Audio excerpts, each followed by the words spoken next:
for the film of the same name. See the Devil's Brigade. The 1st Special Service Force was an elite American-Canadian commando unit in World War II, under command of the United States Fifth Army. The unit was organized in 1942 and trained at Fort William Henry Harrison near Helena, Montana in the United States. It fought in the Aleutian Islands, Italy, and southern France before being disbanded in December 1944. The modern American and Canadian Special Operations Forces trace their heritage to this unit. In 2013, the United States Congress passed a bill to award the 1st Special Service Force the Congressional Gold Medal. Background: Jeffrey Pike was an English journalist, educationalist, and later an inventor whose clever, but unorthodox, ideas could be difficult to implement. In lifestyle and appearance, he fitted the common stereotype of a scientist, engineer, inventor, or in British slang, a boffin. This was part of the British approach in World War II of encouraging innovative warfare methods and weapons that was personally backed by Churchill. Hobart's funnies are another example. Pike, working for the British Combined Operations Command, envisioned the creation of a small, air-light military force capable of fighting behind enemy lines in winter conditions. This would have been a commando unit that could be landed by sea or air into occupied Norway, Romania, and the Italian Alps on sabotage missions against hydroelectric plants and oil fields. In Norway, the chief industrial threat was the creation of the heavy water used in the German atomic weapon research at Duken. Furthermore, attacks on Norwegian power stations, which supplied the country with 49% of its power, might drive the Axis powers out of the country and give the Allies a direct link to Russia. In Romania, there were the strategically important polyester oil fields that met 1/4 of the Germans' consumption, and Italian hydroelectric plants powered most of South German industry. Pike requested that a tracked vehicle be developed especially for the unit, capable of carrying men and their equipment at high speed across snow-covered terrain. In March 1942, Pike proposed an idea, which he had named Project Plow, to Lord Louis Mountbatten, Chief of Combined Operations Headquarters, that Allied commandos be parachuted into the Norwegian mountains to establish a base on the Jostedalsbreen, a large glacier plateau, for guerrilla actions against the German Army of Occupation. These troops would be equipped with Pike's proposed snow vehicle. Pike persuaded Mountbatten that such a force would be invulnerable in its glacier strongholds and would tie down large numbers of German troops trying to dislodge it. However, given the demands upon both combined operations and British industry, it was decided to offer it instead to the United States at the Chequers Conference of March 1942. General George Marshall, Chief of Staff of the United States Army, accepted the suggestion for Project Plow. In April 1942, since no suitable vehicle existed, the U.S. government asked automobile manufacturers to look into such a design. Studebaker subsequently created the T-15 cargo carrier, which later became the M29 Weasel. In May 1942, the concept papers for Plow were scrutinized by Lieutenant Colonel Robert T. Frederick, a young officer in the Operations Division of the U.S. General Staff. Frederick predicted Plow would be a military fiasco on the following grounds. Firstly, he argued that Plow endeavored to achieve unrealistic objectives with the amount of troops that the plan called for. Similarly, he argued that the small, elite division would be outnumbered and overtaken in any defensive attempts to hold an area once it was captured. Furthermore, Frederick concluded that there was no concrete way to evacuate the troops after a mission. Finally, the plan had called for troops to be dropped by airplane to their targets, which Frederick said was impossible at the moment, as there were no planes to fly the men into Norway. Ultimately, he concluded that a small squad of elite men would not do enough damage to justify the risk of putting them into battle, and instead proposed a series of strategic bombings to achieve the plan's objectives. Plow went ahead as proposed. General Marshall and General Eisenhower had already agreed to the operation with the British High Command and were unwilling to compromise a chance to open an American front in Europe. It was believed that Plow offered the possibility of defeating the Germans, and the Americans wanted Allied efforts to shift to the Pacific theater. The sooner the Germans were defeated, it was argued, the sooner this would become a reality. The first officer picked to lead the unit, Lieutenant Colonel Howard R. Johnson, was kicked off the project for not getting along with Pike and arguing with Mountbatten and Eisenhower about the feasibility of the plan. His replacement was suggested by Mountbatten and assigned by Eisenhower, LTC Frederick himself. He was given the task of creating a fighting unit for Project Plow and was promoted to colonel to command it. By July 1942, Frederick had eased Pike out of the picture. Johnson went on to form and command the 501st Parachute Infantry Regiment. Colonel Frederick enjoyed a very high priority in obtaining equipment and training areas. Originally, due to its winter warfare mission, it had been intended that the unit should be equally made up of American, Canadian, and Norwegian troops. However, a lack of suitable Norwegians saw this change to half American and half Canadian. In July 1942, the Canadian Minister of National Defence, James Ralston,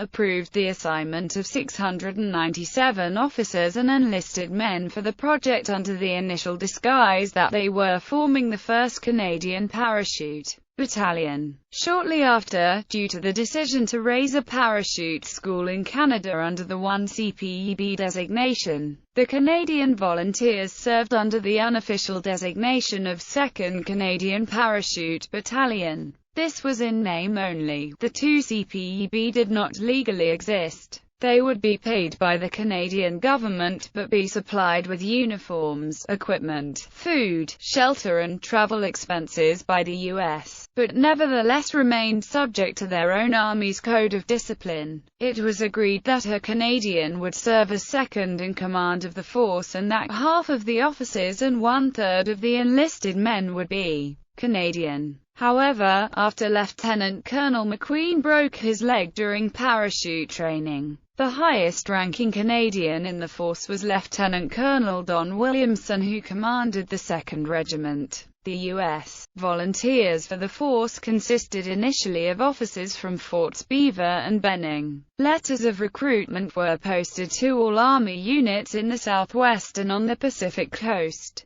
The letters called for single men, aged 21 to 35 with 3 or more years of grammar school. Occupations preferred: rangers, lumberjacks, northwoodsmen, hunters, prospectors, explorers and game wardens. Inspection teams also scoured the western camps for ideal candidates. Those chosen, owing to the secrecy of the mission, were often told that they had been selected to undergo training for a parachute unit. Indeed, the unit was so secretive that many soldiers did not know where they were when they arrived in Helena for training, as the windows of the trains carrying the troops were painted black. The combat force was to be made up of 3 regiments. Each regiment was led by a lieutenant colonel and 32 officers and boasted a force of 385 men. The regiments were divided into 2 battalions with 3 companies in each battalion and 3 platoons in each company. The platoon was then broken up into 2 sections. Frederick was greatly admired by the soldiers in the 1st Special Service Force for his willingness to fight alongside the men in battle. On the beachhead in Anzio, for example, a nighttime force patrol walked into a German minefield, and was pinned down by machine gun fire. General Frederick ran into battle and assisted the litter bearers in clearing the wounded force members.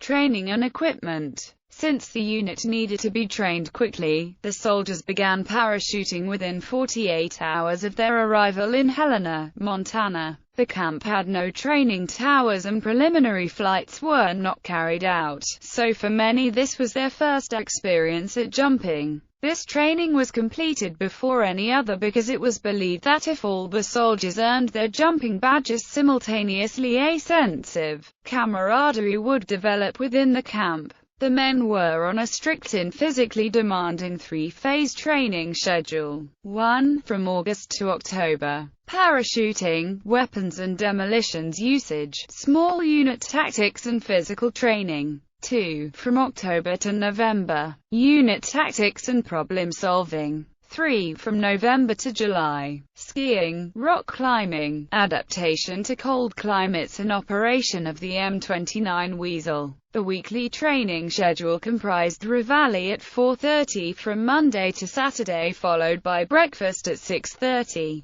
The obstacle course was run by 800 4 times a week, followed by the day's training, which differed depending on the month. Soldiers were expected to march double time between training exercises in order to adhere to the strict schedule. Training lectures were given by veterans of overseas wars in the evenings from Monday to Friday. Soldiers were given Saturday evenings and Sundays off. Most of the men went into Helena to relax on their days off. Marches were done on a 60-mile course, the record for which was held by Colonel Marshall's 1st Regiment, who completed it in 20 hours. The force trained with enemy weapons, taking them apart, reassembling and shooting them until they were as proficient with them as with their own. The hand-to-hand combat instructor was Dermot O'Neill, an ex-Shanghai International Police officer, who was an expert at unarmed combat. O'Neill, who was well versed in several forms of martial arts, taught the men to attack the eyes,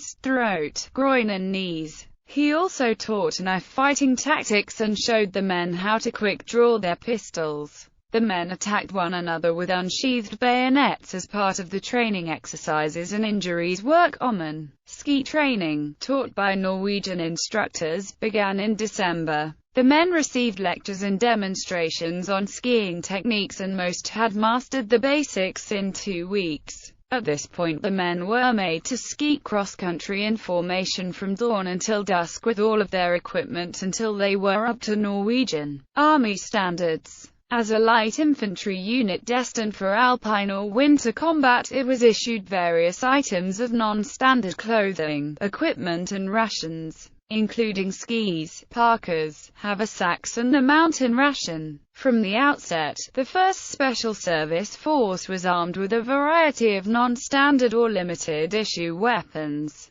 such as the M1941 Johnson machine gun. The Johnson light machine gun in particular helped greatly increase the firepower of the unit and was highly regarded by those who used it in combat.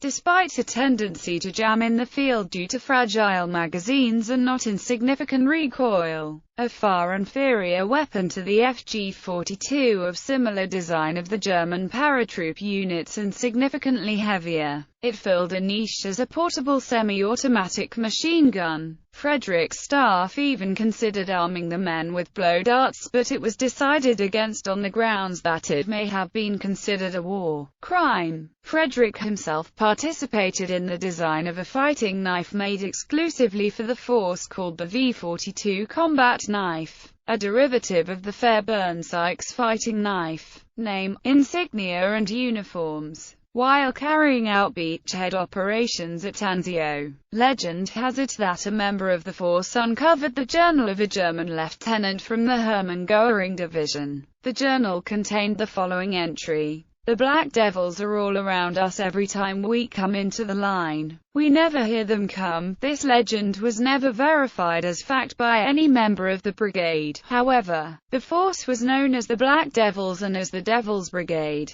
The members of the brigade preferred the latter. General Frederick had cards printed up with the unit's insignia on them and the words Das Dicke and KMMT Knock, or "The worst is yet to come," printed in red ink down the right side, which the force would leave on the bodies of dead Germans as a form of psychological warfare. This was so effective that Sergeant Victor Kaisner reported hearing a German soldier whisper "Schwarzer Teufel" as the German's throat was being sliced on the beachhead. However, recent historiography surrounding the unit debates whether or not Frederick and his general staff made up the nickname in order to instill fear in the enemy. The unit was unofficially first known as the Braves. Their spearhead shoulder insignia was chosen with this name in mind. The formation patch was a red spearhead with the words USA written horizontally and Canada written vertically. The branch of service insignia was the crossed arrows formerly worn by the U.S. Army Indian Scouts.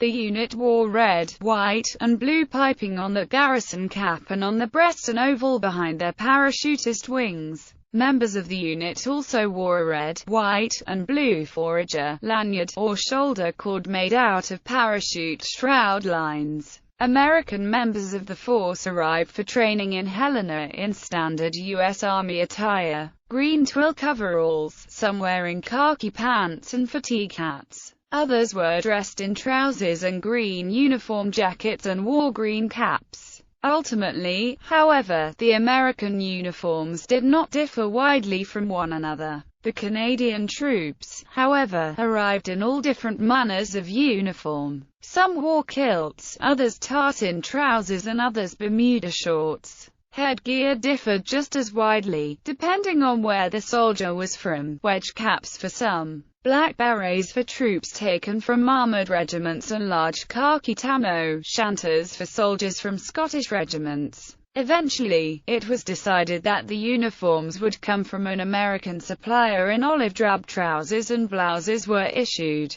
The only thing that differentiated an American force member from a Canadian one was the disc worn by the soldier. Forcemen also wore a red, white and blue aiguillet. For mountain warfare, the men were given baggy ski pants, parkas and a helmet. Standard boots were originally the same as those issued to parachuting regiments, but these were substituted for infantry combat boots in Italy. Colonel Frederick worried from the outset that the soldiers from both countries would have trouble forming a cohesive unit. On a base level, the techniques and commands used by either army were confusing to the other. Commands for marching, for example, had to be homogenized in order for the unit to operate in the field effectively. In order to satisfy the men from both countries, compromises were made. Canadian bagpipers were put into American unit marching bands to play reveille every morning. The marching styles and commands of the American and Canadian armies were mixed and uniforms were made identical. In the end, Frederick's fears were unfounded as the men bonded through training and dedication to the force.